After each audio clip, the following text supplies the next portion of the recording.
الحمد للہ وکفا وسلام علی عبادہ الذین اصطفى اما بعد اعوذ باللہ من الشیطان الرجیم بسم اللہ الرحمن الرحیم رب اشرح لی صدری ویسر لی امری واحلل عقدۃ من لسانی یفقهوا قولی واجعل لی وزیرا من اہلی اللہم فقہنا فی الدین رب زدنی علما اللہم انا نسألک علما نافعا رزقا طیبا وعملا متقبلا اللهم انفعني بما علمتني وعلمني ما ينفعني وزدني علما آمین ثم آمین۔ سورہ حج آیت نمبر 18 تک ہم نے کیا تھا، آج آیت نمبر 19 سے کریں گے۔ بسم اللہ الرحمن الرحیم۔ هذان خصمان اختصموا في ربهم، یہ دو فریق ہیں جن کے درمیان اپنے رب کے معاملے میں جھگڑا ہے۔ فالذین کفروا، بس جن لوگوں نے کفر کیا ہے، قطعت لهم ثياب من نار، ان کے لیے آگ کے لباس کاٹے جا چکے ہیں۔ یصب من فوق رؤوسہم الحمیم، اور ان کے سروں پر کھولتا ہوا پانی ڈالا جائے گا۔ استغفر اللہ۔ یصہر بہ ما فی بطونہم والجلود، جس سے ان کی کھالیں ہی نہیں، ان کے پیٹ کے اندر کے حصے تک گل جائیں گے۔ استغفر اللہ۔ ولہم مقامع من حدید، اور ان کی خبر لینے کے لیے لوہے کے گرز ہوں گے۔ کلما ارادوا، جب کبھی وہ ارادہ کریں گے، ان یخرجوا منہا، کہ وہ اس میں سے نکل جائیں، یعنی کبھی اس میں سے نکلنے کا وہ ارادہ بھی کریں گے، من غم، اس تکلیف سے یعنی اس غم سے گھبرا کر جہنم سے نکلنے کا جب ارادہ کریں گے، پھر کیا کیا جائے گا؟ اعیدوا فیہا، تو وہ اس کے اندر اسی میں دھکیل دیے جائیں گے۔ وذوقوا عذاب الحریق، چکھو جلنے کی عذاب کا مزہ۔ استغفر اللہ۔ ربنا اصرف عذاب جہنم ان عذابها كان غراما انها ساءت مستقرا ومقاما۔ دو فریقوں کے بارے میں اللہ سبحانہ تعالیٰ اب ہمیں بتا رہے ہیں، یہ دو فریق کون سے ہیں۔ دوہرا لیجیے ہم کیا پڑھ رہے تھے۔ اللہ سبحانہ تعالیٰ نے سورہ حج میں شروع میں عقیدہ آخرت کو راسخ کرنا شروع کیا، اور عقیدہ آخرت کی راسخ کرنے کے لیے اللہ سبحانہ تعالیٰ نے مختلف قسم کے جو اللہ سبحانہ تعالیٰ کی سنت ہے کہ مختلف باتوں سے، چار طریقوں سے عقائد کو راسخ کرتے ہیں۔ انسان کی اپنی تخلیق کے بارے میں بتایا، پھر بتایا نہیں سمجھ میں آتی تو دیکھ لو ہماری کیسے تخلیق ہوئی تھی۔ پھر اللہ سبحانہ تعالیٰ نے مختلف قسم کے گروہوں کا بتایا کہ ایک گروہ وہ تھا جو مان ہی نہیں رہا تھا، دوسرا گروہ وہ تھا جو نہ صرف مان نہیں رہا تھا بلکہ دوسروں کو بھی اس سے روک رہا تھا، ہے نا، ہم نے پڑھا تھا۔ تیسرا گروہ کون سا تھا؟ جو اللہ سبحانہ تعالیٰ کے احکامات کی اطاعت کر رہا تھا۔ تو تیسرا گروہ اللہ سبحانہ تعالیٰ نے وہ بتایا، اور تیسرا گروہ اللہ سبحانہ تعالیٰ نے منافق کا بتایا تھا کہ جو کنارے پر رہ کر بندگی کر رہا تھا، اور چوتھا گروہ جو ہے اللہ تعالیٰ نے مومن کا بتایا تھا کہ جو ایمان لے آتے ہیں۔ تو تین گروہ جو شروع کے ہیں، یعنی جو بالکل نہیں مان رہا تھا، وہ دوسرا گروہ وہ جو نہ خود مان رہا تھا بلکہ دوسروں کو بھی روک رہا تھا، تیسرا گروہ وہ تھا جو کنارے پر تھا۔ یہ تینوں گروہ اللہ تعالیٰ نے ایک ہی کیٹیگری میں ڈیوائیڈ کر دیے، اور دوسرا گروہ وہ بتا دیا جو مان لینے والے تھے۔ ٹھیک ہے، تو یہاں اللہ تعالیٰ فرما رہے ہیں ہذانی خصمانی، کہ یہ دو گروہ ہیں، ایک ماننے والا اور ایک انکار کرنے والا۔ انکار کرنے والوں کا یہاں پہ اب انجام اور رویہ دکھایا جا رہا ہے کہ جو لوگ انکاری ہو جائیں گے، گویا ان تینوں گروہوں کا عقیدہ آخرت کو راسخ کرنے کے لیے اب اللہ تعالیٰ تیسرا طریقہ بتا رہے ہیں کہ فیوچر کا نظارہ دکھاتے ہوئے کہ اب ان کے ساتھ فیوچر میں کیا معاملہ کیا جائے گا۔ تو اللہ تعالیٰ کیا بتا رہے ہیں؟ ان کے ساتھ جنہوں نے ٹوٹلی انکار کر دیا، ان کے لیے آگ کے لباس کاٹے جا چکے ہیں۔ ان کے لیے آگ کے لباس، یہ بات باور کر لیجئے، اللہ سبحانہ تعالیٰ کا یہ کہنا کہ یہ کام ہو گیا ہے، اس کا مطلب یہ نہیں ہے کہ اللہ تعالیٰ نے میرے اور آپ کے لیے آگ تیار کر کے لباس کاٹ کے یا ایسے لوگوں کے لیے لباس ہی کاٹ لیے۔ یہ ایک عربی کا انداز ہے، عربی زبان کا ایک طریقہ ہے بات کرنے کا، کہ ایک چیز جو ہونی ہی ہونی ہے اس کے بارے میں کہا جاتا ہے بس یہ تو ہو ہی گئی، سمجھ گئے؟ یعنی کہ ایک چیز شور شارٹ ہے، جیسے کہ قیامت نے آنا ہی آنا ہے، تو اللہ تعالیٰ نے قرآن مجید میں اس کو ایسے فرمایا اقتربت الساعۃ، کہ قیامت آ گئی۔ تو قیامت ابھی نہیں آئی، لیکن یہ عربیوں کا ایک طریقہ ہے، انداز ہے ایک چیز کے شور شارٹ ہونے کا، کہ یہ کام جیسے ہم عام طور سے بات کرتے ہیں کہ ہم کوئی کہتا ہے کہ کھانا تیار ہو گیا، تو ہم آگے سے کیا کہتے ہیں؟ بس ہو ہی گیا ہے نا، دیٹ مینس کہ یہ تو ہوا ہی ہوا، بس ابھی کسی بھی لمحے میں کھانا لگا دوں گی۔ ایسا ہی ہے نا. تو بس یہی انداز ہے کہ آگ کے لباس بھی ان کے لیے کاٹے جا چکے ہیں اور ان کے سروں پر کھولتا وہ پانی بھی ڈالا جائے گا. حدیث قرآن بھی کہتا ہے کہ جس سے ان کی کھالیں یعنی پیٹ کے اندر کے حصے تک گل جائیں گے. یہ کھولتا ہوا پانی حدیث بتاتی ہے کہ ایسا گرم ہوگا کہ جب اس کو وہ پیئیں گے یا ان کے سروں پر ڈالا جائے گا تو ان کی آنتیں تک اندر سے گل جائیں گی اور وہ بہنا شروع ہو جائیں گی. استغفر اللہ. اور پھر ان کی خبر لینے کے لیے لوہے کے گرز ہوں گے. جب کبھی وہ گھبرا کر جہنم سے نکلنے کی کوشش کریں گے پھر اسی میں دھکیل دیے جائیں گے. یہ گرز کیسے ہوں گے, کتنے بڑے ہوں گے, کتنے بھاری ہوں گے؟ تو حدیث بتاتی ہے, حدیث کا مفہوم ہے کہ یہ اتنے بڑے بڑے گرز ہوں گے کہ انسان اور جن اگر اس کو مل کر بھی اٹھانا چاہیں تو اس کو اٹھا نہیں سکیں گے.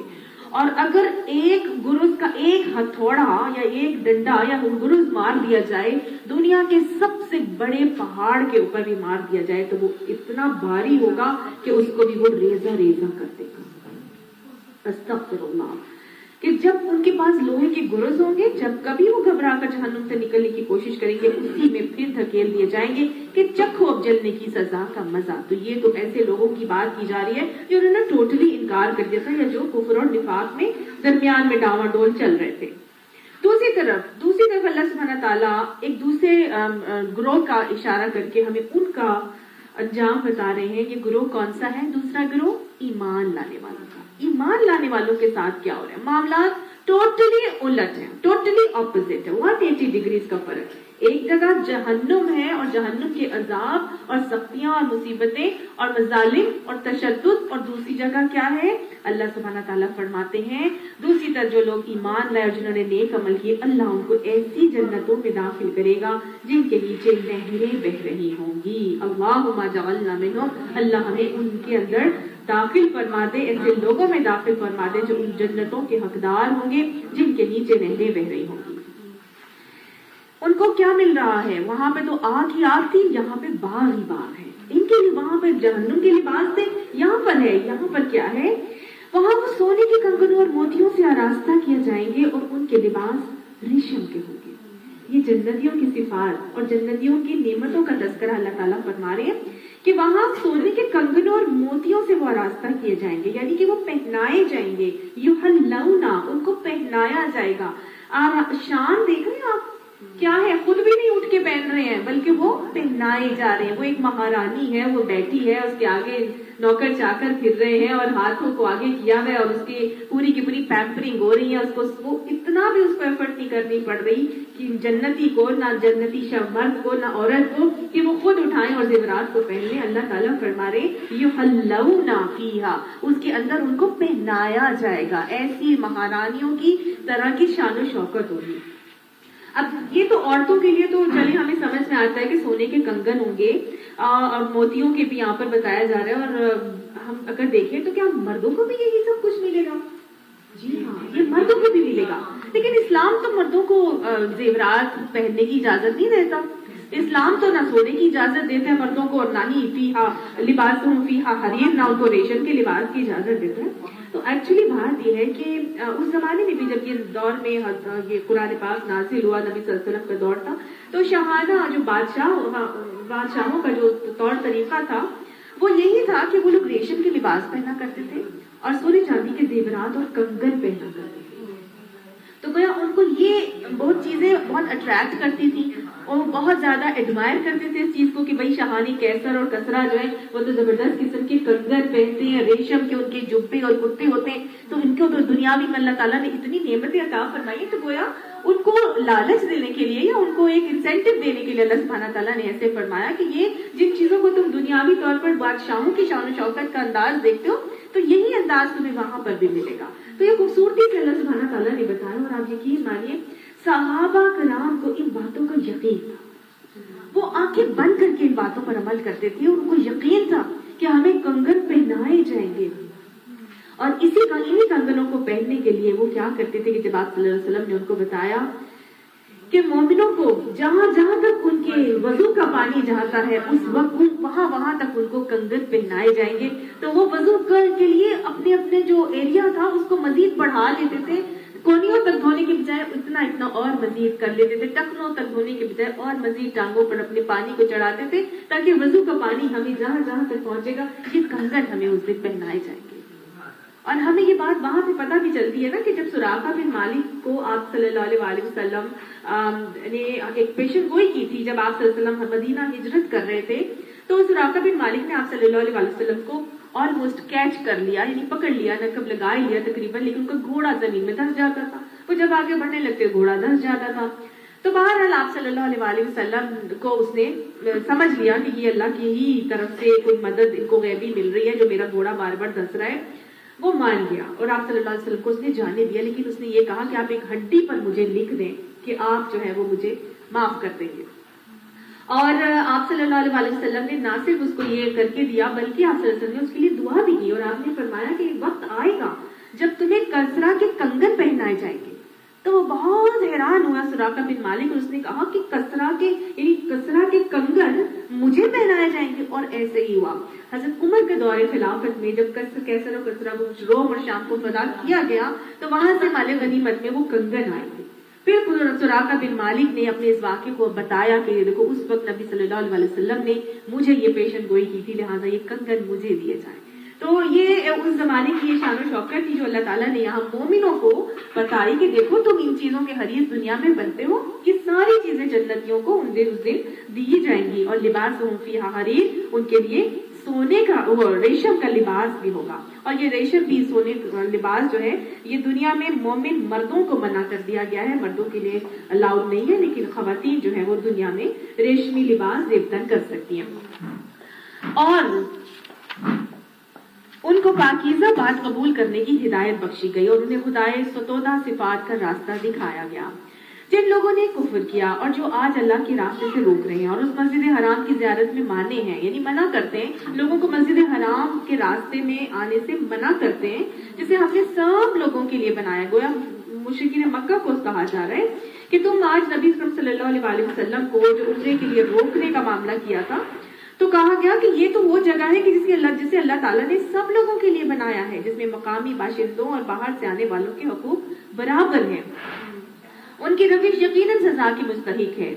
اس مسجد حرام میں جو بھی راستے سے ہٹ کر ظلم کا طریقہ اختیار کرے گا اسے ہم دردناک عذاب کا مزہ چکھائیں گے۔ یہ اللہ تعالیٰ نے اس لیے فرمایا کہ اللہ تعالیٰ نے مکہ کو ایک امن کا خطہ قرار دیا ہے، اور اس میں اللہ تعالیٰ نے فرمایا کہ سارے لوگوں کے حقوق یہاں پر برابر ہیں، چاہے وہ مقامی باشندے ہوں یا یہ کہ باہر سے آنے والے۔ یہ حرم اللہ تعالیٰ نے بنا دیا یہ جگہ، اور اس حوالے سے مکہ کی تمام جگہیں جہاں پر حج کے مناسک ادا کیے جاتے ہیں، خصوصی طور پر ایک طواف کا علاقہ، پھر وہ جو صفا اور مروہ کے درمیان کا علاقہ، پھر وہ جو حج منا، عرفات اور مزدلفہ کی جگہ، یہ وہ خاص جگہ ہیں جو ہر ایک کے لیے اوپن ہے۔ وہاں پہ کسی قسم کی رینٹ کا معاملہ کرنا، کسی سے لینا اور ان کو ٹھہرانے کے لیے وہاں کی قیمت کھانا، اس کی بالکل بھی اجازت نہیں ہے۔ وہ بغیر کسی اجازت کے وہ وہاں پر آرام سے رہ بھی سکتا ہے اور اسٹے بھی کر سکتا ہے، اس کے لیے کسی کی ضرورت نہیں ہے۔ آپ صلی اللہ علیہ وسلم کی خاص طور سے احادیث اس کے حوالے سے ہمیں ملتی ہیں کہ آپ صلی اللہ علیہ وسلم نے فرمایا کہ مکہ مسافروں کے اترنے کی جگہ ہے، نہ اس کی زمینیں بیچی جائیں اور نہ ہی اس کے مکان کرائے پر چڑھائے جائیں۔ اب اس حوالے سے کچھ لوگ ایسے ہیں جو وہاں پر رہنے والے تھے اور مکین تھے، اور ان کے اپنی آباء و اجداد کی نسلوں سے ان کے اپنے مکان چل رہے تھے، تو یہ خاص طور سے ان کے بارے میں بات نہیں ہے، بلکہ یہ خاص ان جگہوں کے بارے میں ہے جو حج اور عمرے میں خاص طور سے مخصوص ہے، جس کی میں نے ابھی آپ کو تذکرہ کیا اور جگہ بتائیں۔ تو وہاں کا کرایہ لینا، جیسے کہ کوئی صفا اور مروہ کے درمیان میں اگر وہاں بیٹھ جاتا ہے اور اسٹے کرتا ہے، یا منا کے میدان میں کوئی اسٹے کرتا ہے، وہاں کے لیے کرایہ لینا اس کی اجازت نہیں ہے، وہ اسٹیٹ کی ذمہ داری ہے۔ یہ اللہ تعالیٰ نے اسٹیٹ کا یہ کام لگایا، ریاست کی ذمہ داری ہے کہ وہ حاجیوں کے لیے حج عمرے کی رہائش کا بندوبست کریں اور ان کے لیے کھانا پینا اور یہ ساری چیزیں یہ اللہ تعالیٰ نے ان کی ذمہ داری لگائی، اور اس کے عوض میں اللہ سبحانہ تعالیٰ نے ان کی سرزمین کے اندر ان کو تیل کا خزانہ عطا کر دیا ہے۔ آج انہوں نے کیا کیا ہے، مکہ کی سرزمین کو انڈسٹری بنا لی ہے۔ انڈسٹری بنا لیا ہے اور پیسہ کمانے کا ایک ذریعہ بنا لیا، اور اتنے بڑے بڑے کرائے وہاں سے وصول کیے جاتے ہیں جس کی ہرگز بھی ہماری شریعت میں اجازت نہیں ہے۔ لیکن اگر کسی کی وہاں پہ آلریڈی کوئی زمین ہے یا وہ اپنا گھر رکھتا ہے اور تھوڑا سا دور ہے، تو اس کو بھی یہ اجازت اور اس کے لیے بھی یہ پسندیدہ ہے کہ وہ بھی ان دنوں میں حاجیوں کے لیے اپنے گھر کھول دے اور ان کے لیے رہنے کے بندوبست کروائے۔ اس کی بہت زیادہ اللہ تعالیٰ نے اجر و ثواب عطا فرمایا ہے۔ حضرت عبداللہ بن عمر کا قول آتا ہے کہ جو شخص مکہ کے مکانات کا کرایہ وصول کرتا ہے وہ اپنا پیٹ آگ سے بھرتا ہے۔ یہ تو ہر سال ہی کرتے ہیں، اب تو یہ اب آپ دیکھ لیجئے، اللہ تعالیٰ ان کو بھی ہدایت فرمائے۔ اور اس کے حوالے سے اللہ سبحانہ تعالیٰ نے جو ہے یہ بنیادی طور پر میں نے بتایا نا، یہ ریاست کی ذمہ داری ہے۔ اللہ سبحانہ تعالیٰ یہ باتیں سمجھاتے ہیں، اور پھر اس کے حوالے سے ہم دیکھ بھی رہے ہیں کہ وہاں پہ بھی کس طرح سے جو ہے وہ ڈکلائن اور ڈاؤن فال کا وہ شکار ہوتے جا رہے ہیں۔ جب پیسے کی حویث آ جاتی ہے تو پھر انسان کی جو ہے نا وہ تباہی اور وبال وہیں سے سٹارٹ ہو جاتا ہے۔ کچھ عرصے پہلے تک بھی وہاں پر ایسا ہی تھا، اور لوگوں کا باقاعدہ یہ معاملہ تھا، اور سننے میں آتا تھا کہ آئی تھنک کہ جب میں عمرے پر حج پر بہت پہلے گئی ہوں گی، کوئی آلموسٹ 30 ایئرس تو ہو گئے ہوں گے، اس زمانے میں جو لوگ پہلے جانے والے تھے وہ بتاتے ہیں کہ کئی سالوں تک بھی اس طرح ہی تھا کہ وہ بہت پہاڑوں کے اوپر گھر بنے ہوئے ہیں اور بہت خستہ حال گھر ہیں۔ آج تو جاتے ہیں تو لگتا ہے پکنک پر چلے گئے ہوئے، وہ بوفے سسٹم بھی چل رہا ہے اور وہ فرسٹ کلاس وہ 5 اسٹار ہوٹل میں اسٹے بھی ہے، ہر چیز ہے۔ پہلے اس طرح نہیں تھا، پہلے جانے والے بہت سادہ رہتے تھے اور اپنے لوگ اپنے گھر دے دیتے تھے اور خود وہاں سے چلے جاتے تھے، اور وہ بہت ہی نامنل قیمت پہ جو ہے وہ وہاں پہ رہتے تھے، اور پورے سیزن کے لیے لوگ لے لیتے تھے، 4 مہینے رہ کر آتے تھے۔ بہت زیادہ لوگ وہاں پر دنیا پرست نہیں تھے جو آج کے حالات ہوتے چلے جا رہے ہیں۔ اللہ سبحانہ تعالیٰ یہ باتیں سمجھا دے، اللہ ہمارے اس حرم کی حفاظت فرمائے۔ یاد کرو وہ وقت جب کہ ہم نے ابراہیم علیہ السلام کے لیے اس گھر یعنی خانہ کعبہ کی جگہ تجویز کی تھی، یعنی اللہ سبحانہ تعالیٰ فرماتے ہیں کہ اس گھر یعنی حرم خانہ کعبہ کی جگہ کس نے تجویز کی تھی؟ اللہ سبحانہ تعالیٰ نے۔ اللہ تعالیٰ نے یہ حضرت آدم علیہ السلام کو جب دنیا میں بھیجا تھا تو پھر فرشتوں کے ذریعے سے ایک بادل کا سایہ اوپر ڈال کے، میں نے آپ کو بہت ڈیٹیل سے بات سمجھائی تھی کس طرح سے اس کی 4 دیواری بنائی گئی، اور پھر فرشتوں نے اس کو بنایا، اور پھر اس کے بعد حضرت آدم علیہ السلام نے تعمیر کی، پھر اس کے بعد حضرت شیس علیہ السلام نے، اور پھر اس کے بعد آہستہ 10 مرتبہ آج تک یہ خانہ کعبہ کی تعمیر ہوئی ہے۔ تو یہ تعمیر کعبہ حضرت نوح علیہ السلام کے دور میں طوفان نوح جب آیا تو یہ پورا کا پورا اس کی جو بنیادیں تھیں صرف وہ رہ گئی، عمارت منہدم ہو گئی۔ پھر اللہ تعالیٰ نے حضرت ابراہیم علیہ السلام کو یہ حکم دیا کہ تم اپنی بیٹے اور اپنی جو چیر خوار بیٹے اور اپنی بیوی کو جا کے وادی غیر ذی زرع میں چھوڑ کر آؤ، میں نے اپنے گھر کی تعمیر کرنی ہے۔ تو اللہ تعالیٰ کے اس نبی نے کیا کیا، وہ اپنی بیوی اور اپنے بیٹے کو وہاں پر چھوڑ کر آ گئے۔ اب اللہ جب وہ بیٹا اس قابل ہو گیا کہ دوڑ دھوپ کی عمر میں پہنچا تو اللہ تعالیٰ نے ان کو کیا حکم دیا تھا کہ تم میرے گھر کی تعمیر کرو۔ تو اسی طرح حضرت ابراہیم اور حضرت اسماعیل علیہ السلام نے اس مقام ابراہیم کے اوپر چڑھ کے اور خانہ کعبہ کی تعمیر کی تھی، اس کو ہم نے بہت ڈیٹیل سے پڑھ لیا ہوا ہے، تو میں اس کی زیادہ ڈیٹیل میں نہیں جاؤں گی۔ اللہ تعالیٰ فرماتے ہیں کہ اس ہدایت کے ساتھ، یعنی اللہ تعالیٰ نے جب گھر کی تعمیر کروائی تو ہدایات بھی دی، اور کیا ہدایت کے ساتھ کہ میرے ساتھ کسی چیز کو شریک نہ کرنا، اور میرے گھر کو طواف کرنے والوں اور قیام اور رکوع اور سجود کرنے والوں کے لیے پاک رکھو۔ اللہ تعالیٰ نے جہاں اپنے گھر کی تعمیر کروائی وہاں پر شرک سے بری کر دیا۔ ایک تو حضرت ابراہیم علیہ السلام نے پہلے ہی شرک سے بری ہونے کا نعرہ بھی لگایا اور باقاعدہ طور پہ ثابت اپنے عمل سے کر کے بھی دکھایا، اور شرک کی ٹوٹل نفی اور توحید کے عقیدے کو راسخ کرنے کے ساتھ ساتھ اللہ سبحانہ تعالیٰ کے اس حکم کی مزید اطاعت کہ میرے ساتھ کسی کو شریک نہیں کرنا، اور پھر میرے گھر کو اب یہ جو بنا لیا ہے یہاں سے ہر قسم کے بت ہٹا دیے جائیں، یہاں پہ کسی قسم کا بت ہونا نہیں چاہیے، اور میرے گھر کو طواف، قیام اور رکوع کرنے والوں کے لیے پاک رکھو۔ خانہ کعبہ کے اندر طواف کیا جاتا ہے تو پاک کس چیز سے رکھنا ہے؟ قیام اور رکوع یعنی کہ نماز وغیرہ پڑھنے والوں کے لیے، وہاں پہ جو قیام کرنا چاہتے ہیں، قیام اللیل کرنا چاہتے ہیں، راتوں کو عبادت کرنا چاہتے ہیں، طواف کرنا چاہتے ہیں، ان عبادات کے لیے میرے گھر کو کیا کرو؟ پاک صاف رکھو۔ کس چیز سے پاک صاف رکھنا ہے؟ صفائی، ایک تو صفائی ہو گئی، اور کس چیز سے پاک؟ کتوں سے، ویری گڈ، شرک، بدعتوں سے، کفر و نفاق کی نجاستوں سے، پھر یہ کہ یہاں پہ قتل و غارت سے پاک صاف رکھو، یہ جو ملے ملانے کے کام کرتے ہو، پھر یہاں پہ فرقہ واریت سے پاک رکھو، ہر طرح کی چیزوں کو سے پاک رکھنے کا باقاعدہ طور پہ اللہ تعالیٰ نے حکم دے دیا. اور یہ مسجدوں کی صفائی ایک بہت بہترین عمل ہے جو کہ اللہ کو بہت زیادہ محبوب ہے، اور اللہ کے نبی نے بھی اس چیز کو اتنا پسند کیا کہ باقاعدہ طور پہ آپ صلی اللہ علیہ وسلم خود یہ عمل کرتے ہوئے نظر آتے. ایک شخص نے جب وہاں پر رفع حاجت کا پیشاب کرنے کا معاملہ کیا تو آپ صلی اللہ علیہ وسلم نے خود پانی کا ڈول بھر کے اور اس کو جو ہے وہ اس کے اوپر بہایا تھا. اس کے علاوہ ایک دفعہ نجاست کوئی بلغم یا تھوک وغیرہ لگی دیکھی تھی دیوار پر تو آپ صلی اللہ علیہ وسلم نے خود اپنے ہاتھوں سے اس کو خرش دیا تھا. ایک عورت جو کہ مسجد نبی کی صفائی کرتی تھی وہ نہیں آئی چند دن تک، تو آپ صلی اللہ علیہ وسلم نے باقاعدہ طور پر اس کے بارے میں پوچھا کہ وہ کیوں نہیں آ رہی. تو حالانکہ وہ غریب عورت تھی، حبشن تھی، لیکن اللہ کے نبی نے خاص طور سے اس کے بارے میں پوچھا تو بتایا گیا کہ وہ تو اللہ کو پیاری ہو گئی ہے. تو آپ صلی اللہ علیہ وسلم نے باقاعدہ اس کو برا منایا کہ تم نے مجھے بتایا کیوں نہیں. پھر آپ صلی اللہ علیہ وسلم اس کی عیادت، اس کی نماز جنازہ بھی آپ صلی اللہ علیہ وسلم نے پڑھائی، اور اس کے گھر والوں کے لیے اس کی تعزیت کرنے کے لیے بھی آپ صلی اللہ علیہ وسلم تشریف لے کر گئے. تو یہ بہت ہی بہترین عمل ہے کہ جو مسجدوں کی صفائی کرنے کا معاملہ کرتے. اللہ تعالیٰ نے یہ ساری باتیں سمجھانے کے بعد پھر کیا فرمایا، وَأَذِّن فِي النَّاسِ بِالْحَجِّ، کہ لوگوں کے اندر حج کا اعلان کر دو.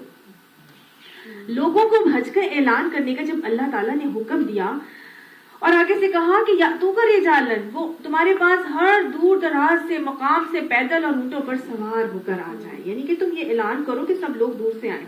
تو قرطبی اور مظہری کی حدیث آتی ہے حضرت ابن عباس کی روایت سے کہ حضرت ابن ابی حاتم نے ابن عباس سے نقل کیا ہے کہ جب ابراہیم علیہ السلام کو فرضیت حج کے اعلان کا حکم ہوا تو انہوں نے اللہ تعالیٰ سے عرض کیا کہ جہاں آبادی ہے وہاں میری آواز کیسے پہنچے گی، یعنی یہاں تو صرف اور صرف جنگلی میدان ہے، کوئی سننے والا تو ہے نہیں، چند لوگ ہیں، بس میں کیا اعلان کروں اور کہاں میری آواز پہنچے گی. تو اللہ تعالیٰ نے فرمایا کہ آپ کی ذمہ داری صرف اعلان کرنے کی ہے، اس کو ساری دنیا میں پہنچانے اور پھیلانے کی ذمہ داری ہم پر ہے. سبحان اللہ. گویا آواز لگانا کس کا کام ہے؟ میرا اور آپ کا کام ہے. اس دین کی دعوت دینا میرا اور آپ کا کام ہے. پہنچانا اللہ کا کام ہے. لوگوں کو بلانا کس کا کام ہے؟ میرا، اللہ کا کام ہے. ہم نے صرف دعوت دینی، ہم نے صرف آواز لگانی. یہی کام حضرت ابراہیم علیہ السلام نے بھی کیا تھا.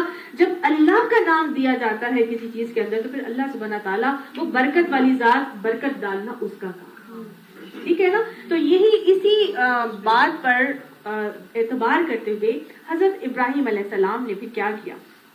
حضرت ابراہیم علیہ السلام نے مقام ابراہیم پر یا پھر جبل بیقیس پر کھڑے ہو کر یہ اعلان کیا کہ جسے اللہ تعالیٰ نے بہت اونچا کر دیا. اسی حدیث کا میں آپ کو کنٹینیوشن بتا رہی ہوں، جسے اللہ نے بہت اونچا کر دیا. انہوں نے کانوں میں انگلیاں رکھ کر داہنے اور بائیں شرقاً غرباً ہر طرف یہ ندا دی کہ اے لوگوں، تمہارے رب نے اپنا بیت بنایا ہے، یعنی اپنا گھر بنایا ہے، اور تم پر اس گھر کا حج فرض کیا ہے. تو تم لوگ اپنے اپنے رب کے حکم کی تعمیل کرو. تم لوگ اپنے رب کے حکم کی تعمیل کرو. ابراہیم علیہ السلام کی یہ آواز اللہ نے ساری دنیا میں پہنچا دی. آواز لگانا ان کا کام تھا، پہنچانا کس کا تھا؟ اللہ کا. اور اللہ نے یہ آواز کہاں کہاں تک پہنچائی؟ ساری دنیا میں پہنچا دی. اور صرف اس وقت کے زندہ انسانوں تک ہی نہیں بلکہ جو آئندہ تا قیامت پیدا ہونے والے لوگ ہیں یا ہونے تھے بطور معجزہ، ان سب تک بھی یہ آواز پہنچا دی گئی. اب جس کی قسمت میں اللہ تعالیٰ نے حج کرنا لکھ دیا ہے ان میں سے ہر ایک نے اس کے جواب میں لبیک اللہم لبیک کہا تھا، یعنی حاضر ہونے کا اقرار کیا تھا. اور حج کی تلبیہ کے اصل بنیاد یہی ندائے ابراہیم کا جواب ہے جو لوگ لبیک اللہم لبیک کہتے ہیں. تو یہ اللہ کے نبی نے جب ندا لگائی تھی تو اسی لیے کہا جاتا ہے نا کہ جب بہت دل کرتا ہے حج عمرے پر جانے کے لیے تو لبیک اللہم لبیک پڑھنا شروع کر دو، اللہ تعالیٰ ضرور ہی بلا لے. اللہ تعالیٰ ہمیں بار بار اپنے گھر کا دیدار کرنے کی اور حج اور عمرے کی سعادت نصیب فرمائے. اور پھر ہوا بھی یہی، ہر دور دراز سے، قریب سے، دور سے، پیدل سوار سب اپنی اپنی سواریوں پر آئے. عورتیں بھی آئیں، بچے بھی آئے، بوڑھے بھی آئے، جوان بھی آئے، سب وہاں پر پہنچے. اور کیوں آئے؟ تاکہ وہ فائدے دیکھیں جو یہاں ان کے لیے رکھی گئے. اللہ سبحانہ تعالیٰ نے یہاں صاف بتا دیا کہ ایک بہت بڑی دین کی عبادت حج حج کا کام کرنے بھی جا رہے ہو نا تو جو فائدے تمہیں اللہ تعالیٰ نے دینے ہیں نا وہ ضرور تم حاصل کر سکتے ہو. مشرکین مکہ کی یہ تھنکنگ تھی اور وہ یہ سمجھتے تھے کہ جب عبادت کی جائے گی نا تو دنیاوی کسی فائدے کو حاصل نہیں کیا جاتا. مطلب اللہ کی عبادت اگر کی جائے گی تو دنیا سے ہٹ جاؤ, دنیا سے کٹ جاؤ اور کسی قسم کا دنیاوی فائدہ حاصل نہیں کرو گے اگر تم عبادت کر رہے ہو. اور ہم دیکھتے ہیں کہ یہودی بھی ایسے ہی کرتے ہیں. انہوں نے جو سبت کا دن اپنے لیے رکھا ہوا ہے, مقرر کیا ہوا ہے, اس دن وہ دنیاوی جو کٹر یہودی ہیں وہ ابھی بھی دنیاوی کوئی کام اس دن نہیں کرتے. تو یہ مشرکین مکہ کا بھی ایک کانسیپٹ اور رویہ تھا جس کی اللہ تعالیٰ نے نفی کی اور بتا دیا کہ وہ فائدے لیشہدوا منافع لہم, تاکہ وہ دیکھیں وہ جو اللہ تعالیٰ نے فائدے ان کے لیے وہاں پر رکھے ہیں. تو اللہ تعالیٰ نے پھر کون سے فائدے میرے اور آپ کے لیے رکھے ہیں؟ بے شمار فائدے. اس حج کی عبادت میں جو کہ ظاہری طور پہ ہمیں جسمانی بھی لگتی ہے عبادت اور مالی بھی عبادت لگتی ہے, روحانی عبادت بھی ہے, تمام عبادات کا مجموعہ یہ ایک ایسی عبادت ہے جس میں اللہ تعالیٰ نے میرے اور آپ کے لیے نہ صرف انفرادی بلکہ اجتماعی, نہ صرف دنیاوی بلکہ دنیوی تمام فائدے اللہ تعالیٰ نے, اور ہمیں اجتماعی طور پر ملک و ملت کے حوالے سے اللہ تعالیٰ نے اس میں میرے اور آپ کے لیے فائدے رکھے. تربیت کرتا ہے یہ حج میری اور آپ کی. سب سے پہلے کس چیز کی تربیت کرتا ہے, کیا فائدہ ہوتا ہے انفرادی طور پر جب بھی ہم حج پہ جاتے ہیں؟ تو سب سے پہلا فائدہ یہ ہوتا ہے کہ ہم اپنا مال خرچ کرتے ہیں, ہے کہ نہیں؟ تو اللہ سبحانہ تعالیٰ اس کے ذریعے انفاق فی سبیل اللہ کی ٹریننگ کرتے ہیں, اپنی جیب سے پیسہ نکال, کیونکہ حج تو اس فرض ہی استطاعت والوں کے اوپر ہے نا. تو مالی استطاعت والے جب اپنا مال نکالتے ہیں اللہ کی راہ میں تو یہ تو ایک جہاد ہے جو کہ آپ صلی اللہ علیہ وسلم نے فرمایا عورتوں کا جہاد حج میں ہے. تو جب عورت اپنا مال نکالے یا مرد بھی اگر اپنا مال نکالتا ہے تو وہ اللہ کی راہ میں جا رہا ہوتا ہے نا, تو وہ بیسیکلی انفاق فی سبیل اللہ کی راہ میں مال خرچ کر رہا ہوتا ہے. نہ صرف اپنا مال بلکہ اپنا وقت بھی خرچ کر رہا ہوتا ہے, اپنی انرجی اپنی صلاحیتیں بھی خرچ کر رہا ہوتا ہے. وہ ایک جہاد کی صورت میں وہاں پر جا رہا ہوتا ہے کیونکہ کنٹینیوسلی اب اس کا نفس کا جہاد اس کے اندر اس کو لڑنا. اب وہ جو کنٹینیوسلی نفس کا جہاد اپنے اندر لڑنا ہے تو یہ کس چیز کی ٹریننگ ہو رہی ہے؟ جہاد بن نفس کی, اپنی تزکیے کا. Very good. ہجرت کی ٹریننگ بھی ہو رہی ہے. ساری چیزیں چھوڑ کے اللہ کی راہ میں جب جاتا ہے تو وہ ہجرت کی ٹریننگ کرتا ہے. اور پھر ساری چیزیں جب چھوڑ کے جاتا ہے تو کیا لے کر جاتا ہے؟ چند چھوٹی سی چیزیں زیادہ راہ کے طور پر سادگی کی ٹریننگ ہو جاتی ہے. سادگی ہے, چند فوٹوں میں گزارا کرو کہ یہ چند چیزیں جو تم لے کے جا رہے ہو اس کے یہ کافی ہے تمہاری زندگی کے زیادہ راہ کے لیے. اتنی چیزوں کے ساتھ تم ساری زندگی گزار سکتے ہو. یہ جو ساری لوازمات تم نے پال کے رکھے نا یہ تو صرف اور صرف تم نے اپنی دلوں کی تسلی کے لیے رکھے. تمہارا گزارا ان چیزوں سے بھی اتنی چیزوں سے بھی ہو سکتا ہے. سب کر کے آتے ہی ہیں الحمدللہ. پھر اللہ سبحانہ تعالیٰ اس کے ساتھ ساتھ ہماری ایک اور اصلاح کرتے ہیں تزکیے کے حوالے سے کہ تکبر کی نفی ہو جاتی ہے. تکبر ہمارے اندر سے نکل جاتا ہے. سادگی جب آتی ہے تو تکبر ہمارے اندر سے ٹوٹلی نکلتا ہے. انسان کہتا ہے کہ اس میں میرا کوئی کمال نہیں, اگر آج میں وہاں پر گیا ہوں تو یہ اللہ سبحانہ تعالیٰ کا کرم ہے کہ اللہ نے مجھے یہاں پر پہنچا دیا. تو تکبر کی نفی اس طرح بھی ہوتی ہے کہ سخت سے سخت دل شخص جو ہوتا ہے وہ وہاں پر اللہ کے گھر کو دیکھ کے رو نہیں پڑتا ہے. ہوتا ہے کہ نہیں, اس کی میں ٹوٹتی ہے. اور یہ جو میں توڑنے کا معاملہ ہے نا یہ سب سے بڑا معاملہ ہوتا ہے مزدلفہ کی رات میں. جب مزدلفہ کی رات میں آپ کھلے آسمان کے نیچے سوتے ہیں نا اور صبح اٹھ کے دیکھتے ہیں کہ یہاں پر کیا کیا چیزیں موجود ہیں. یہی کوڑے کا ڈھیر بھی تھا اور یہیں پر جو ہے وہ بس بھی کھڑی بھی تھی اور یہیں اس کا ٹائر بھی تھا اور یہاں رات میں تو کسی کو نظر ہی نہیں آ رہا تھا. صبح اٹھ کے جو ہے نا وہ سارے کے سارے بادشاہ کی بھی تکبر کی ٹوٹل نفی ہو چکی ہوتی ہے. انسان کی میں اس وقت ٹوٹ جاتی ہے, ختم ہو جاتی ہے کہ میں کیا چیز ہوں. آج میں گھر میں کس طرح ہوتا ہوں اور یہاں آج میں کس انداز میں پڑا ہوا ہوں. وہاں انسان سخت سے سخت دل بھی بندہ جو ہوتا ہے وہ بالکل نیچے آ جاتا ہے. الحمدللہ ثم الحمدللہ. اتنی بڑی اللہ سبحانہ تعالیٰ انفرادی ٹریننگ اور تربیت ہماری وہاں پہ کرتے ہیں. پھر وہاں پر جب انسان جاتا ہے تو کنٹینیوسلی سفر میں اللہ سبحانہ تعالیٰ انسان کو صبر, شکر اور ذکر الہی کی تربیت کر رہا ہے. زبان ذکر الہی سے تر ہوتی ہیں. صبر کرتا ہے کہ منٹ منٹ پر اس کو جو ہے مختلف قسم کی چیزوں پر اس کو بار بار اپنے غصے پہ کنٹرول کرنا پڑتا ہے, کیونکہ اللہ تعالیٰ نے خود حج کے سفر میں بول دیا ولا فسوق ولا جدال, نہ تم نے کوئی نافرمانی کرنی ہے نہ تم نے کوئی لڑائی جھگڑے کا کام کرنا ہے. تو پھر اللہ سبحانہ تعالیٰ غصے پہ قابو پانے کے حوالے سے ہمارے اندر اس کی ٹریننگ کرتے ہیں کہ انسان کو صبر آتا جائے.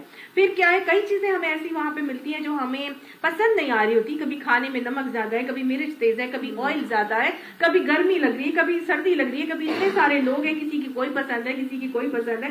آپ کی اپنی پسند کی چیزیں نہیں ہو رہی ہوتی. بار بار اپنے آپ کو غصے پہ کنٹرول کر کے صبر کی بہترین تربیت یہاں پر ہوتی ہے. انسان کو شکر کی طرف مائل بھی کیا جاتا ہے کہ الہی بہتوں سے بہت اچھی ہوں کہ کم سے کم کھانے کو بھی مل رہا ہے, رہنے کو بھی جگہ, الحمدللہ ثم الحمدللہ, اللہ تو نے اتنی بڑی سعادت کی توفیق عطا فرما دی. پھر انسان کی ٹریننگ ہوتی ہے ایثار کی, اخوت کی, بھائی چارے کی, کہ وہ جتنی چیزیں اپنے ساتھ لے کے گیا ہوتا ہے اس کو کوشش ہوتی ہے کہ یہ سب کو آپس میں مل بیٹھ کے کھاؤں, میں بانٹوں, میں ان کو اپنے ساتھ شامل کروں. تو اپنی چیزوں کے ساتھ وہ باقاعدہ طور پر ایک دوسرے کے ساتھ شیئر کرتا ہے, اور اسی کے حوالے سے انسان کے اندر حسن اخلاق, حسن معاملات کی تربیت اللہ تعالیٰ کرتا چلا جاتا ہے. تو بہترین اخلاق جو ہے وہ ہمارے اس کے اندر انسان کے اندر ہوتے چلے جاتے ہیں. پھر اللہ سبحانہ تعالیٰ تربیت کر رہے ہوتے ہیں انسان کی توبہ کے لیے, قائل اور مائل کرتا ہے اللہ تعالیٰ. اور ہم دیکھتے ہیں کہ اتنے بڑے بڑے بھاری بھرکم جسم والے بھی اللہ تعالیٰ کے گھر کے ساتھ جب چپکتے ہیں تو کیسے پھوٹ پھوٹ کے وہ روتے ہیں کہ ان کی آوازوں سے ہم ہل جائیں. تو ایسے مرد وہاں پر جو اپنے آپ کو پتہ نہیں کیا دنیا میں بادشاہ تصور کرتے ہیں, یا اپنے گھروں میں بہت بڑے جو ہے وہ قوام بن کے پھرتے ہیں, اور پتہ نہیں کس طرح سے اپنی زندگیاں گزار کے گئے ہوتے ہیں, وہ بھی اللہ سبحانہ تعالیٰ کے حضور جب پہنچتے ہیں تو ان کا بھی حال ایسا ہی ہوتا ہے کہ جیسے ایک بچہ, چھوٹا سا بچہ اپنی ماں کی گود میں جاتا ہے تو پھوٹ پھوٹ کے رو کے اپنے سارے ہی غموں کو بھلا کے اور ہلکا ہونے کی کوشش کرتا ہے. تو یہ توبہ کی طرف جو ہے اللہ تعالیٰ مائل کرتا ہے, اور بڑے سے بڑا شخص بھی اللہ تعالیٰ سے اپنے گناہوں کو بخشوا کے آتا ہے. اللہ تعالیٰ یہاں پہ میری اور آپ کی ایک اور چیز کی تربیت بھی کرتے ہیں کہ انسان کے اندر زہد کو لے کے آتے ہیں, کہ دنیا کی محبتوں سے غنی ہو کر صرف اور صرف کس کی محبت اپنے اندر لے آؤ, اللہ کی محبت. تو دنیا کی محبت سے غنی ہونے کی اللہ تعالیٰ یہاں پہ ہمیں تربیت کرتے ہیں. یہ جو حج کی عبادت ہے یہ بیسیکلی آپ کہیں کہ انسان کے لیے, جیسے کہ انسان کے جسم میں ایک دھڑکتا ہوا دل ہوتا ہے, اور وہ دل دھڑک رہا ہوتا ہے, اس کی وجہ سے انسان کی حیات قائم ہوتی ہے. بالکل اسی طرح سے یہ حج کی جو پوری کی پوری ٹریننگ ہے یہ مسلمان کے لیے دھڑکتے ہوئے دل کی طرح ہے. اللہ سبحانہ تعالیٰ بار بار ان چیزوں سے گزارتے ہیں. وہ ایک امپیور انسان جب یہاں سے جاتا ہے اللہ تعالیٰ کے حضور پہنچتا ہے, پھر وہاں سے اس کو اللہ سبحانہ تعالیٰ پمپ کر کے مینا بھیجتے ہیں, پھر وہاں سے عرفات, پھر مزدلفہ, پھر واپس طواف زیارت کے لیے وہ آتا ہے. تو گویا کیسے ہے کہ جیسے بلڈ آتا ہے, امپیور بلڈ ہمارے ہارٹ کے اندر, اور ہارٹ اسے پمپ کر کے بھیجتا ہے پیور کرنے کے لیے لنگز کے اندر. پھر لنگز میں جب وہ جاتا ہے تو وہاں آکسیجنیٹڈ بلڈ ہوتا ہے, اور وہی آکسیجنیٹڈ بلڈ اب واپس دل کی طرف آتا ہے. تو دل اب اس کو پمپ کر کے پورے کے پورے باڈی کے اندر بھیجتا ہے کہ ہاں اب یہ پیور بلڈ ہو گیا ہے, اور یہ ہو کے آ گیا ہے لنگ سے, یہ اس میں آکسیجن کانسنٹریشن پوری آ گئی ہے, اب جاؤ اور تم جا کے پوری باڈی کے آرگنز میں پیور آکسیجنیٹڈ بلڈ سپلائی کرو.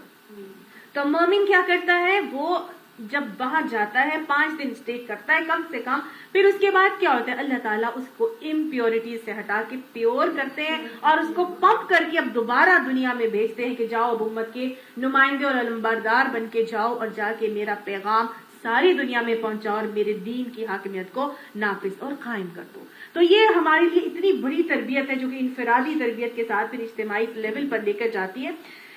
اجتماعی حیثیت سے ہمارے لیے وہاں پہ اور بھی اللہ تعالیٰ نے فائدے رکھے کہ جب سارے مسلمان پوری دنیا سے وہاں پہ جمع ہوتے ہیں تو امت مسلمہ کی قوت کا مظہر ہوتے ہیں, اتحاد بین المسلمین, وہاں پر ایک مظاہرہ کیا جاتا ہے اس کا, جس کی وجہ سے کیا ہے نان مسلم یا غیر مسلموں کے اوپر ایک روب طاری ہوتا ہے.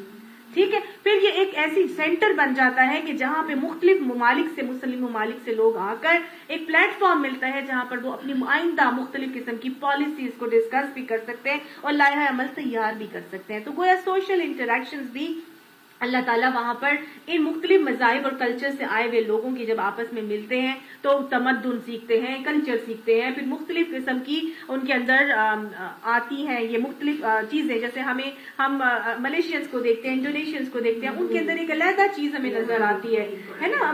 ہمیں دیکھتے ہی پتہ چل جاتا ہے کہ یہ ان کے اندر یہ کتنے ہمبل ہیں، یہ کتنے مسکرا کے ملتے ہیں. تو آپ اچھی چیزیں ہر قسم کی قوم کے لوگوں سے اڈاپٹ کر کے آ سکتے ہیں. پھر جب وہاں سے ہم سب جاتے ہیں تو یہیں پر ہمارا سارا معاملہ نہیں ختم ہوتا.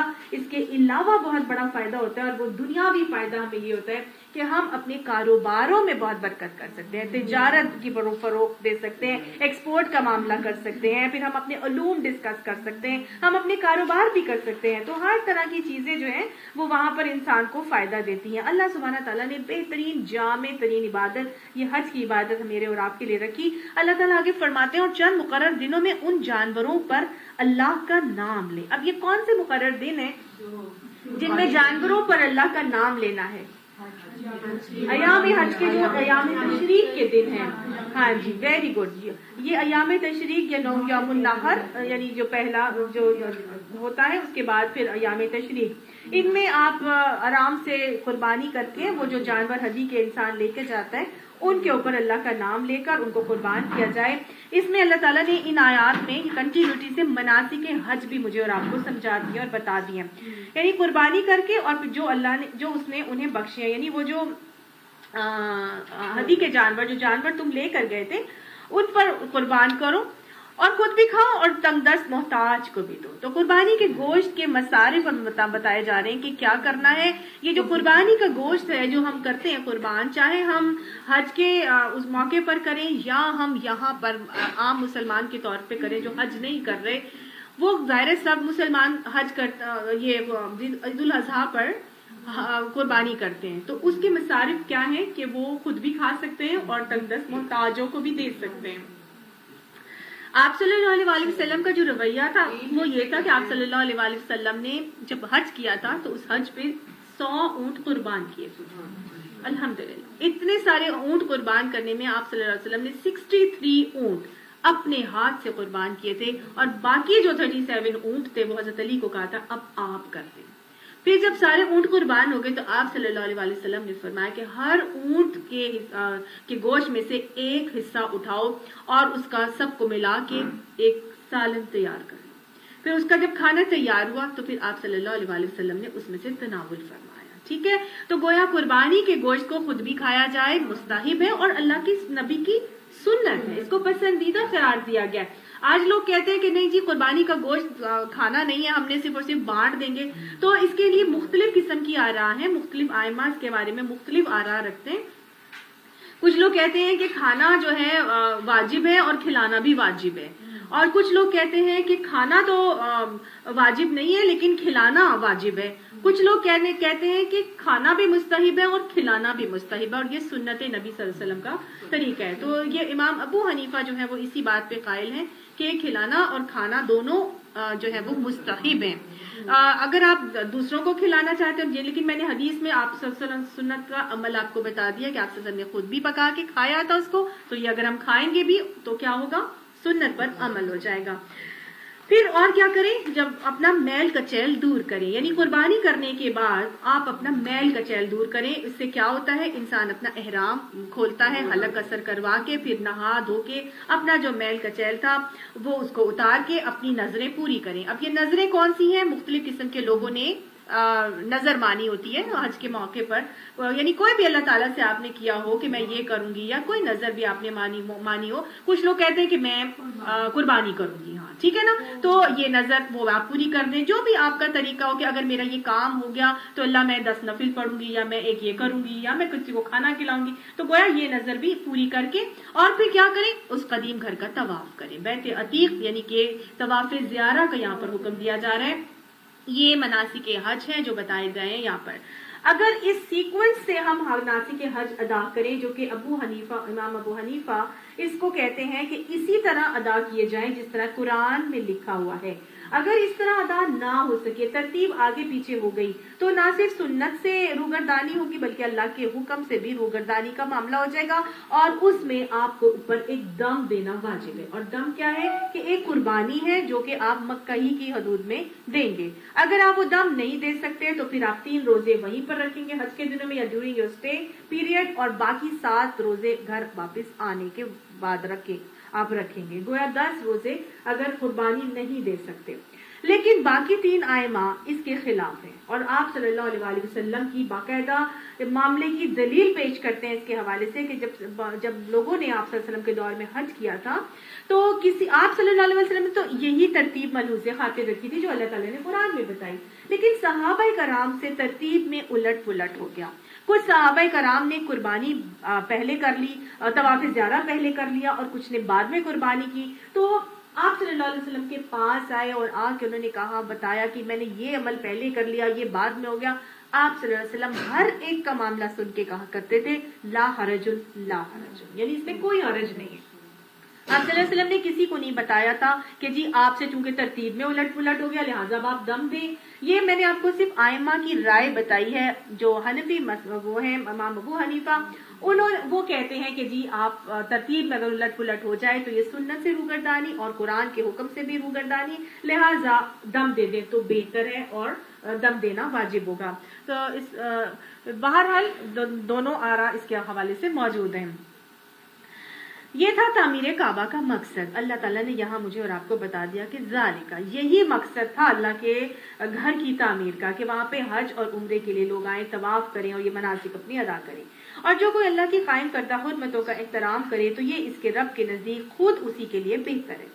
تمہارے لیے مویشی جانور حلال کیے گئے ماں سوا ان چیزوں کے جو تمہیں بتائی جا چکی ہیں، یعنی کہ مویشی جانور کی کچھ لسٹ ہم نے اور فہرست ہم نے سورہ مائدہ میں اچھی طرح سے ڈیٹیل سے پڑھ لی، سورہ انعام میں بھی پھر ہم نے پڑھ لی تھی۔ اللہ تعالیٰ اس کے بارے میں فرماتا ہے کہ میں نے تمہیں وہ ساری چیزیں بتا دی ہیں، لیکن اب تم نے کیا کرنا ہے۔ حرام اور حلال کے حوالے سے تمہیں واضح احکامات آ چکے ہیں، اب ایک اور حکم سن لو، فاجتنبوا الرجس من الاوثان واجتنبوا قول الزور، بس بتوں کی گندگی سے بچو اور جھوٹی باتوں سے پرہیز کرو۔ 2 چیزیں ہیں جس سے اب اللہ سبحانہ تعالیٰ خاص طور سے اجتناب کا حکم دے رہے ہیں، اور یہ پہلے یہاں جہاں اللہ تعالیٰ نے فرمایا کہ میں نے تمہارے لیے حلال کیے تھے، اور آگے جو اللہ تعالیٰ کے الفاظ ہیں وہ کیا ہیں، وجتنبو فجتنبو، ٹھیک ہے۔ تو اللہ تعالیٰ یہاں پر کیا بتا رہے ہیں، گویا ایک جگہ اگر حلال کی بات کی ہے تو آگے کیا ہوگا، حرام ہوگا۔ تو اگر اللہ تعالیٰ کسی چیز سے منع کر رہے ہیں تو وہ پھر کیا ہوگا، حرام ہوگا۔ اللہ سبحانہ تعالیٰ نے یہاں حرام کے الفاظ نہیں استعمال کیے، کیا الفاظ استعمال کیے، اجتناب کے الفاظ استعمال کیے۔ گویا مجھے اور آپ کو سمجھ لینا چاہیے کہ اجتناب کرنا حرام سے بھی زیادہ ضروری ہے، ٹھیک ہے نا۔ حرام سے بھی زیادہ اپر سپرلیٹو ڈگری میں آنے والی چیز ہے جس کے لیے اللہ تعالیٰ نے فرمایا اس کے قریب بھی نہ پھٹکو، اجتناب ہی کرو، اس سے دور ہی رہو۔ مطلب سوچنا ہی اس کے بارے میں جو ہے نا وہ گناہ کی بات ہو سکتی ہے۔ کیا کیا چیزیں جس سے اجتناب کا حکم دیا جا رہا ہے اور کہا جا رہا ہے فاجتنبوا الرجس من الاوثان، بتوں کی گندگی سے بچو۔ بتوں کو اللہ تعالیٰ فرما رہے ہیں گندگی ہے، رجس ہے۔ اس سے پہلے رجس ہم نے کس چیز کے لیے پڑھا تھا، ویری گڈ، شراب کے لیے ہم نے پڑھا تھا۔ اللہ تعالیٰ نے فرمایا تھا انما الخمر والمیسر والانصاب والازلام رجس من عمل الشیطان فاجتنبوہ، صحیح۔ تو وہ 4 چیزیں اللہ تعالیٰ نے بتائی تھی کہ خمر اور انما الخمر والمیسر، شراب اور جوا اور بت پانسے اور ازلام جو ہیں یہ کیا ہیں، رجس ہیں، شیطانی اور گندے کام ہیں، لہٰذا ان سے اجتناب کرو۔ وہاں پہ شراب، جوئے کی اور انصاب ازلام کی بات آئی تھی، تو انسان کو تھوڑا سا یہ شک آ رہا ہے کہ بھئی اللہ تعالیٰ نے حرام تو نہیں کہا، یہاں پر اللہ تعالیٰ اجتناب تو ہے نا، تو گویا ان سے اجتناب اسی طرح کرنا ہے، ان سے اسی طرح بچنا ہے جس طرح ہم نے بتوں سے بچنا ہے۔ آج مسلمان کہتے ہیں ہم بتوں کو پوجتے نہیں ہیں، ہم بتوں کے حوالے سے نہ ہم ان کو رکھتے ہیں نہ اس کو سجدہ کرتے ہیں، لیکن اللہ تعالیٰ نے کہا کیا، فاجتنبوا الرجس من الاوثان، بتوں کی گندگی سے ہی بچو۔ یا اللہ تعالیٰ نے یہ نہیں کہا بتوں کی عبادت سے بچو، بتوں کو سجدے کرنے سے بچو، ان کو چڑھاوے چڑھانے سے بچو، کیا کہا؟ بتوں سے ہی بچو. گویا بتوں کو بنانا، بتوں کو ٹریڈ کرنا، ان کی تجارت کرنا، ان کو گھروں میں رکھنا، ان کو دیواروں پر لگانا، ان سے ہر قسم کے معاملے سے مجھے اور آپ کو اجتناب کرنا ہے. سمجھ آ گئی؟ آج کس طرح ہم نے اپنی دیواروں پر باقاعدہ طور پر اپنی شادیوں کے پورٹریٹس لگائے، اپنی پوری اولادوں کے، اپنے بچے پوتے پوتیاں سب کی جو ہے وہ تصویروں سے ہم نے اپنی دیواریں بھری ہوتی. اللہ کے نبی نے اس چیز کو پسند نہیں کیا. یہ بھی بت ہے. آپ صلی اللہ علیہ وسلم ایک مرتبہ گھر آئے اور پردہ ٹنگا ہوا تھا اور اس پر پردے کے اوپر غالباً شیر کی تصویر بنی ہوئی تھی یا کسی جانور کی تصویر بنی ہوئی تھی. آپ صلی اللہ علیہ وسلم نے اس پردے کو کھینچ کے پھاڑ کے اتار دیا اور آپ صلی اللہ علیہ وسلم نے فرمایا کہ جس گھر میں بت ہوتے ہیں اس گھر میں رحمت کے فرشتے نہیں جاتے. ایون یہ تک ہے کہ جب ہمارے گھروں میں یہ میگزینز آتے ہیں یا اخبار آتی ہے، اس پہ بھی تصویریں ہوتی ہیں، کیا کیا جائے؟ جب آپ نماز پڑھنے لگے تو اس کو کور کر دیں تاکہ وہ نظر نہ آئے اور آپ کے فرشتے آپ کی نماز کو قبول کرنے کے لیے وہاں پہنچے. اللہ کے نبی نے اس کو پسند نہیں کیا. قرآن کیا کہہ رہے؟ فَاجْتَنِبُوا الرِّجْسَ مِنَ الْأَوْثَانِ، بتوں کی گندگی سے بچو. ہر طرح کے بتوں کو اپنے دماغوں سے، اپنے گھروں سے، اپنے اندر سے نکال پھینکنا چاہیے. تو گویا بتوں کی ڈیلنگز جتنی منع ہے اتنی ہی زیادہ میرے اور آپ کے لیے اللہ تعالیٰ نے شراب اور جوئے اور بت پاسوں کے لیے بھی اللہ تعالیٰ نے اسی طرح کی حرمت کے جو ہے وہ احکامات دیے ہیں. دوسری چیز جس سے منع کیا جا رہا ہے اور اجتناب کرنے کا حکم دیا جا رہا ہے، یہ کیا ہے؟ وَاجْتَنِبُوا قَوْلَ الزُّورِ، اور اجتناب کرو جھوٹی بات سے. یہ جھوٹی بات، یہ جھوٹ کیا ہے؟ کبیرہ گناہ. اس کے حوالے سے کیا ہے جس کے لیے منع کر دیا گیا، اجتناب کا حکم آ گیا، یا حرام ہی کے الفاظ کے اللہ تعالیٰ نے استعمال نہیں کیے، اس سے بھی اپر کے سپرلیٹو ڈگری ہمیں کہہ دی، وہ کیا ہوگا پھر؟ کبیرہ گناہ ہے. جھوٹ ام الخبائث. آپ صلی اللہ علیہ وسلم نے فرمایا جھوٹ ام الخبائث. تمام کے تمام بری چیزوں میں سب سے بری چیز کیا ہے؟ جھوٹ بولنا. ایک دفعہ ایک شخص آیا، اس نے آپ صحابی نے پوچھا یا رسول اللہ صلی اللہ علیہ وسلم کیا انسان دھوکہ دے سکتا ہے مومن؟ آپ نے فرمایا ہاں. انہوں نے پوچھا کیا مومن چوری کر سکتا ہے؟ آپ نے فرمایا کہ ہاں. اس نے پوچھا کیا مومن جھوٹ بول سکتا ہے؟ تو آپ نے فرمایا کہ نہیں، مومن جھوٹ نہیں بول سکتا. ہم کتنے آرام سے جھوٹ بول دیتے ہیں، ہماری زبانیں سارا دن رات جھوٹ پہ جھوٹ لیے چلی جاتی ہیں. اللہ کے نبی نے فرما دیا تھا مومن جھوٹ نہیں بول سکتا. مومن اگر ہے تو ہم جھوٹ نہیں بولیں گے. یہ کبیرہ گناہ ہے، لیکن آج بڑا افسوس ہوتا ہے یہ سوچ کے، یہ کہہ کر کہ ہم اس کبیرہ گناہ کو نہ کبیرہ گناہ سمجھتے ہیں اور نہ اس کے کرنے سے اپنے آپ کو اور اپنی اولادوں کو محفوظ رکھتے ہیں. یہ ایسا گناہ ہے جو تمام کے تمام گناہوں کو ساتھ لے کے آتا ہے، اور اگر اس ایک گناہ کو چھوڑ دیا جائے تو باقی تمام گناہوں سے بھی انسان بچ سکتا ہے. ایک شخص آیا آپ صلی اللہ علیہ وسلم کو فرمایا کہ یا رسول اللہ صلی اللہ علیہ وسلم میرے اندر 4 برائیاں ہیں، میں جھوٹ بھی بولتا ہوں، میں چوری بھی کرتا ہوں، میں شراب بھی پیتا ہوں، میں زنا بھی کرتا ہوں، میں ساری چیزیں نہیں چھوڑ سکتا، مجھے ایک چیز بتائے میں وہ چھوڑوں. آپ صلی اللہ علیہ وسلم نے فرمایا جھوٹ چھوڑ دو.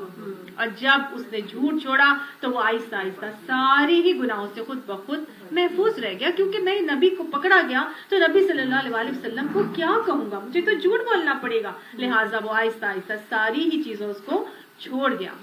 یہ زبان جو اللہ تعالیٰ نے مجھے اور آپ کو عطا فرمائی ہے، یہ اللہ تعالیٰ کی نعمت ہے. اللہ تعالیٰ فرماتے ہیں نا الرحمن علم القرآن خلق الانسان من علمہ البیان. رحمان وہ ہے جس نے انسان کو تعلیم دی، اس نے اس کو پیدا کرنے کے بعد اس کو بولنا سکھایا. تو جو نعمتیں اللہ تعالیٰ نے مجھے اور آپ کو عطا فرمائی ہیں دنیا میں، لباس کی نعمت ہے، مال کی نعمت ہے، اولاد کی نعمت ہے، ہماری کچھ صلاحیتوں کی نعمت ہے، یہ بولنا بھی اللہ تعالیٰ کی ایک نعمت ہے. جہاں اللہ تعالیٰ نے نعمتیں عطا فرمائی اور گنوائی، انہی نعمتوں کو استعمال کرنے کا طریقہ بھی اللہ نے مجھے اور آپ کو سمجھایا، بتایا. لباس اللہ نے بتایا کہ میں نے انزلنا لباسا یواری سوآتکم وریشا، کہ اللہ تعالیٰ فرماتا ہے میں نے اس کو لباس کو نازل کیا اور یہ تمہارے لیے ایسا اور ایسا ہے. ٹھیک ہے، اللہ تعالیٰ نے پورا اس کے پہننے کا اوڑھنے کا طریقہ مجھے اور آپ کو سمجھایا، سکھایا، پوری ڈیٹیل سے ہم اس کو پڑھ چکے ہیں.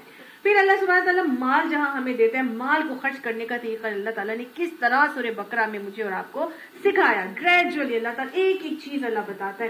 پھر اللہ تعالیٰ نے اولادیں ہمیں دی، تو اللہ تعالیٰ فرماتا ہے کہ جو مال اولاد جو میں نے تمہیں دیا ہے کیا ہے، یہ زینت الحیات الدنیا تو ہے، لیکن کیا بناؤ، باقیات الصالحات بناؤ. اللہ نے پورا طریقہ مجھے اور آپ کو اولاد کی ٹریننگ کے حوالے سے سورہ یوسف میں اللہ تعالیٰ نے مجھے اور آپ کو سکھایا. تو گویا ہر طرح سے اللہ تعالیٰ مجھے اور آپ کو جب ایک نعمت دیتا ہے تو اس کے استعمال کا طریقہ بھی بتاتا ہے. اس نعمت سے جو ہم نے کام نہیں کرنا وہ کیا ہے، قول الزور، جھوٹ نہیں بولنا. ایک مرتبہ آپ صلی اللہ علیہ وسلم صحابہ کرام کے درمیان میں بیٹھے ہوئے تھے اور آپ صلی اللہ علیہ وسلم ٹیک لگا کے بیٹھے ہوئے تھے.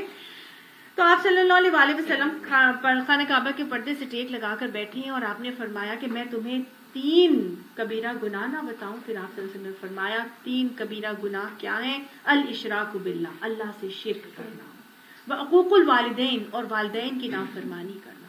اور پھر آپ صلی اللہ علیہ وسلم ایک دم سے ٹیک سے ہٹ گئے، آگے ہو کے بیٹھے اور آپ نے فرمایا قول الزور و شہادت الزور، جھوٹی بات اور جھوٹی گواہی. یعنی یہ 3 کبیرہ گناہ آپ صلی اللہ علیہ وسلم نے خاص طور سے گنوائے، اور اس چیز کو تو 3 مرتبہ آپ صلی اللہ علیہ وسلم نے زور دے کے کہا.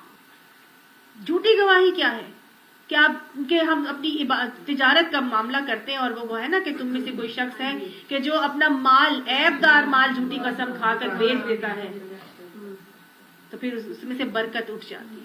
تو بس وہی بات ہے کہ ہمارے اوپر جتنی زیادہ مشکل آ جائے، پریشانی آ جائے، چاہے کاروبار میں نقصان بھی ہو رہا ہو، لیکن جھوٹی قسم کھا کے عیب دار مال کو بیچنا اس سے منع کر دیا گیا. جھوٹ کر کے یا جھوٹ بول کے اپنے مال کو بیچ دینا، اس کو بھی اللہ تعالیٰ نے پسند نہیں کیا. وہ ایک بڑا خوبصورت ایک شعر آتا ہے کہ دوپہر تک بک گیا بازار کا ہر ایک جھوٹ، دوپہر تک بک گیا بازار کا ہر ایک جھوٹ، ایک سچ کو لے کر میں بیٹھا رہا رات تک.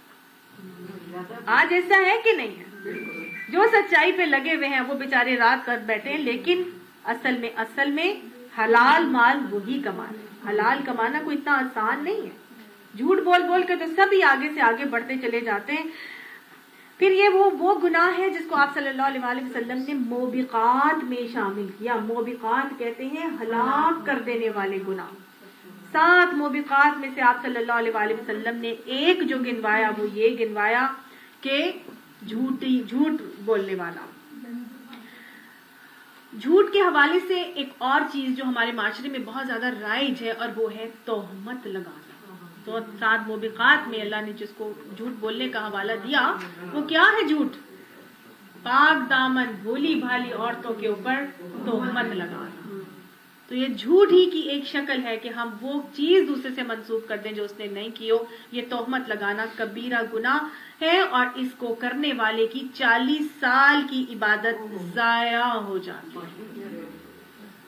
ہماری ایک دن کی عبادت قبول ہو جائے تو بڑی بات ہے، یہ 40 سال کی عبادت کو ضائع کر دینے والی ہے. لہٰذا جب بھی بولیں اس زبان سے تو صحیح بولیں ورنہ چپ رہیں. آپ صلی اللہ علیہ وسلم نے فرمایا لقد صمت نجا، کب کامیاب ہو گیا، نجات پا گیا وہ جس نے خاموشی اختیار کر لی. آپ نے فرمایا بول سکو تو اچھا بولو ورنہ چپ رہو، خاموش رہو. تو چھوٹے سے عارضی فائدے کے پیچھے انسان اپنا ایمان بیچنے کے بجائے کیا کرے، اس اچھی اچھائی کے اوپر ہی راسخ رہے جو اس کو آخرت میں بھی فائدہ دینے والی ہے. سورہ مائدہ میں اللہ تعالیٰ فرماتے ہیں، آیت نمبر 119 میں آتا ہے کہ ھذا یوم ینفع الصادقین صدقہم، آج کے دن سچوں کو ان کا سچ فائدہ دے گا. تو یہ جو سچ اگر بولنے سے دنیاوی کوئی نقصان بھی ہو جائے تو کوئی بات نہیں، وہ دن ہوگا جس دن اللہ سبحانہ تعالیٰ یقیناً سچ بولنے والے کے سچ سے اس کو ضرور ہی فائدہ عطا فرمائیں گے. اور یہ سچ بولنے سے یا جھوٹ بولنے سے ہم یہ بھول جاتے ہیں کہ اللہ تعالیٰ نے یہ کرامن کاتبین ہمارے بٹھا کے رکھے جو ہماری ہر چیز کو لکھ بھی رہے ہیں. اِنَّا نَحْنُ نُحْيِي الْمَوْتَىٰ وَنَكْتُبُ مَا قَدَّمُوا وَآثَارَهُمْ وَكُلَّ شَيْءٍ أَحْصَيْنَاهُ فِي إِمَامٍ مُبِينٍ. اللہ تعالیٰ فرماتے ہیں نا سورہ یاسین میں آتا ہے کہ ہم لکھواتے چلے جا رہے ہیں، ہر چیز کو ہم نے گھیر کے رکھا ہوا ہے اس کے اندر. یہ سب کچھ آخرت میں اللہ سبحانہ تعالیٰ ایک ویڈیو کی تو صورت میں نکالیں گے اور چلا دیں گے. ہر چیز کچا چٹا ہمارا وہیں پہ سامنے آ جائے گا. یاد رکھیے گا دنیا میں جیسے ہوں گے آخرت میں بھی ویسے ہی.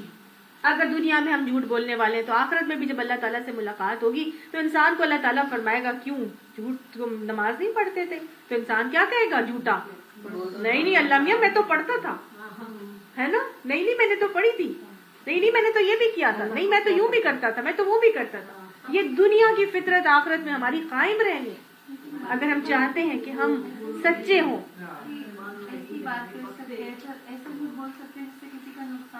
نہیں، جھوٹ ہے، جھوٹ ہے، جھوٹ سے جی بالکل۔ پھر ایک اور بات ایک بہت امپورٹنٹ کہ یہ کس کی صفت ہوتی ہے جھوٹ بولنا؟ ویری گڈ، یہ مومن کی صفت ہے؟ نہیں، دو چیزیں مومن میں نہیں، ایک مومن جھوٹ نہیں بول سکتا، بخل نہیں کر سکتا، اور یہ جھوٹ بولنا کس کی صفت ہے؟ منافقین کی۔ اذا حدث کذب، جب بات کرتا ہے تو جھوٹ بولتا ہے، یہ منافقین کی صفت ہے۔ اللہ سبحانہ تعالیٰ نے بتایا کہ جو منافقین کی وہ مومن کی کیٹیگری سے وہ نکل جاتا ہے، جب وہ جھوٹ بولتا ہے منافق کی کیٹیگری میں آ جاتا ہے، کیونکہ یہ صفات منافقین کی ہیں۔ اللہ تعالیٰ نے پوری سورہ بقرہ سٹارٹ ہوئی ہے تو اس میں اللہ تعالیٰ نے منافقین کی صفات جہاں گنوائی تھی تو وہاں بتا دیا تھا فی قلوبہم مرض، ان کے دلوں میں ایک بیماری ہے، فزادہم اللہ مرضا، اللہ نے اس بیماری کو بڑھا دیا ہے، ولہم عذاب علیم بما کانوا یکذبون، ان کے لیے دردناک عذاب ہے اس جھوٹ کی وجہ سے جو وہ بولتے ہیں۔ صحیح نا؟ تو یہ جھوٹے ہیں، منافق جھوٹے بولتے ہیں، اور جھوٹ بولنا، جھوٹ الزام لگانا، بہتان تراشی کرنا، یہ سب کس کی صفات ہیں؟ یہ منافقین کی صفات ہیں۔ اللہ کے پسندیدہ بندوں کی صفات کیا ہیں؟ اللہ تعالیٰ گنواتے ہیں قرآن پاک میں پسندیدہ بندوں کی صفات اللہ تعالیٰ فرماتے ہیں ان المسلمین والمسلمات والمؤمنین والمؤمنات والقانتین والقانتات والصادقین والصادقات۔ جو چار باتیں جو بتائی شروع میں، اس میں چوتھی بات، پہلی تین باتیں تو انسان کی ایک حالت ہے، پہلے وہ مسلم ہوتا ہے، پھر وہ مومن بنتا ہے، پھر وہ اللہ کا فرما بردار قانتہ بنتا ہے، پھر کیا ہوتا ہے جب پھر وہ سچائی پہ آتا ہے، پھر وہ اپنے ہر عمل سے سچ بول کے سچ کر کے دکھاتا ہے، سچ کا گواہ بنتا ہے، اور پھر وہ صادقین میں لکھ لیا جاتا ہے۔ اور سچ بولا کرو کیونکہ سچ جنت سے قریب کرتی ہے، اور حتیٰ کہ انسان سچ بولتا رہتا ہے کہ اس کا نام جو ہے وہ صادقین میں لکھ لیا جاتا ہے۔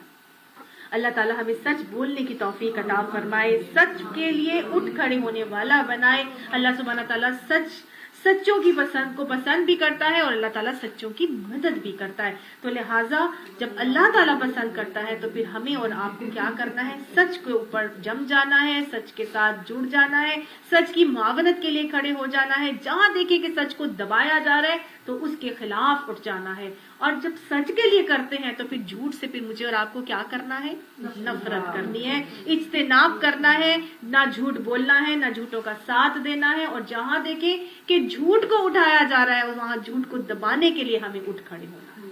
سمجھ آئیے؟ تو سچوں میں دونوں چیزیں ہوتی ہیں، وہ خود بھی سچ بولتے ہیں اور جھوٹ کی مخالفت کے لیے بھی اٹھ کھڑے ہونے والے ہوتے ہیں، جھوٹ کو ناپسند بھی کرتے ہیں۔ اللہم طہر قلبی من نفاق وعملی من الریاء ولسانی من الکذب وعینی من الخیانت۔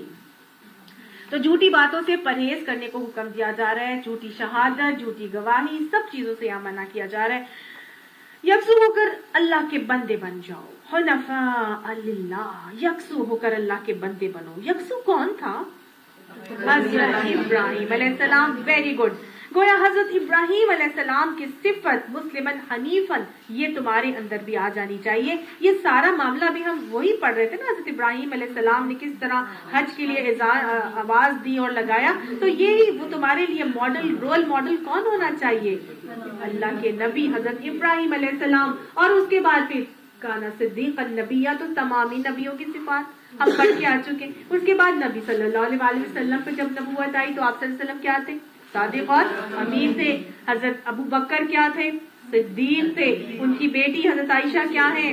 صدیقہ ہیں۔ تو گویا یہ سب بھی صادق ہیں اور صدیق ہیں۔ اللہ تعالیٰ یہ صدیق کی صفت ہمارے اندر بھی راسخ کر دے۔